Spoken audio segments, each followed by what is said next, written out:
BJP নেতাদের ঘরছাড়া করার হুঁশিয়ারি। বিজেপি নেতাদের হুঁশিয়ারি তৃণমূল ব্লক সভাপতির। বিজেপি নেতা কর্মীদের ঝাঁটাপেটা করে তাড়ানোর হুঁশিয়ারি। বাঁকুড়ার ইন্দোপুরে ব্লক সভাপতির হুঁশিয়ারি ঘিরে বিতর্ক। যেভাবে লোকসভা ইলেকশন করেছিল, বিজেপির কয়েকটাই চেংড়া নেতা আছে, সেই নেতাগুলোকে আমি বাড়ি ছাড়া করব। মমতা বন্দ্যোপাধ্যায়ের বদনাম করলে আপনারা ঝাঁটা পিটা করবেন দাঁড়িয়ে দাঁড়িয়ে।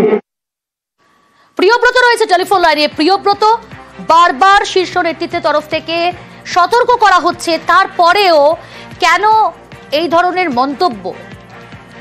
দেখো প্রিয়াঙ্কা, কিন্তু প্রতিবারই দেখা যায় বাঁকুড়ায় কিন্তু রাজনৈতিক নেতৃত্ব যারা রয়েছেন তারা কিন্তু এই ধরনের হুঁশিয়ারি দেন। এর আগেও বেশ কিছু নেতৃত্ব দেখা গেছে, সেখানে তৃণমূল কংগ্রেসের নেতৃত্ব যেমন রয়েছে, বিজেপি নেতৃত্ব রয়েছে, যে বারে তারা হুঁশিয়ারি দিয়েছেন এবং সেই ধারা অব্যাহত রেখেই বাঁকুড়ার যে ইনপুর ব্লকের ব্লক সভাপতি রেজাউল খান বাড়ি ছাড়া করার হুমকি দিচ্ছেন। যারা চ্যাংড়া বিজেপি নেতা রয়েছেন তাদেরকে বাড়ি ছাড়া করতে হবে এবং পরবর্তীকালে তিনি বলেছেন মহিলাদের উদ্দেশ্যে মহিলাদের কর্মসূচিতে অংশগ্রহণ করেছিলেন এবং সেখানে তিনি দাবি করেছেন মুখ্যমন্ত্রীর সম্বন্ধে বদনাম করলে তাদের ঝাঁটা পিটা করুন। এবং এই বক্তব্যের পরবর্তীকালে যখন তাকে প্রশ্ন করা হয়েছিল কেন তিনি এই বিজেপি নেতৃত্বকে বাড়ি ছাড়া করার হুমকি দিচ্ছেন, তার পরবর্তীকালে তিনি দাবি করেছিলেন, অবশ্য তিনি বলেছেন যে এটা রাজনৈতিক ভাবে বাড়ি ছাড়া করার কথা বলেছেন।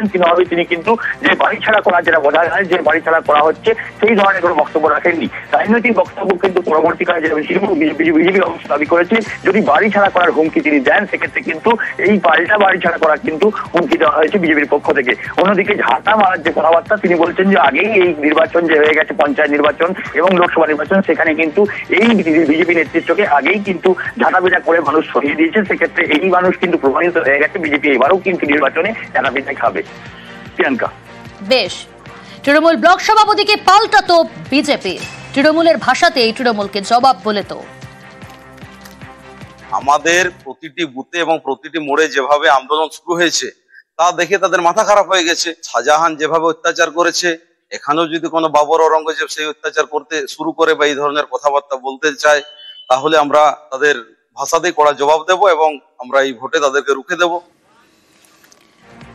সমালোচনার মুখে কিছুটা সুর নরম ব্লক সভাপতির। ভোটের ফলে বিজেপি এমনিতেই ঘর ছাড়া বলে সাফাই।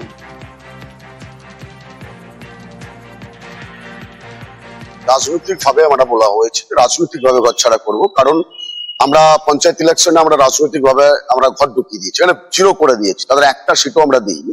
রাজনৈতিক ভাবে বিজেপির চাংড়াদের, বিজেপির উন্মাদদের, যারা জাতি ধর্ম ঝগড়া লাগায়, কুণ্ডুল লাগায়, তাদেরকে রাজনৈতিক ভাবে ঘর ছাড়া করবোই, এটা চ্যালেঞ্জ আমাদের রইল। মমতা বন্দ্যোপাধ্যায় উন্নয়নটাকে বিজেপি কপি করছে এখন, তো মহিলারা এমনিতে তাদের আচারাপিটা করবে, আমায় বলতে হবে না।